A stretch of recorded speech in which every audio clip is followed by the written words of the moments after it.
My people, my people, how do you feel like living in a country without an FBI? Hmm? FBI. Donald Trump is afraid of the FBI. The guy that wanted to have power so much that he faked his own assassination twice. Not once, but twice. How much do you wanna pretend to die, guy? Come to South Africa, they will not be pretending. I understand. I'm busy thinking about it. That Thabo Mbeki had an FBI, raided Zuma's house, and then Zuma's friends used that as an excuse to shut them down.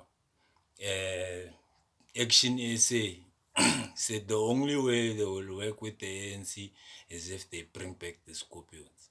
So right now I'm sitting by myself and I'm thinking,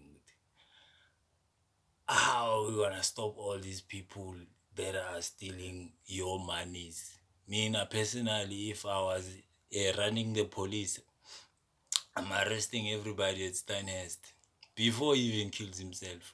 He's gonna share a cell with over 40 of his colleagues. We're coming after everybody's money. 700 million stolen, diamond corruption heist. In fact, there was no guns. They just told people with their money is going to be multiplied by diamond investment. Same way you do with gold. 250 million PPEs just for masks. They told them to buy masks, they buy skinny jeans. I understand. They thought it was a good idea since everybody in South Africa tengana nama skinny jeans. But back to the main question. How does it make you feel knowing ukuthi there's intelligence, no central police, there's lawyers that are supposed to do what?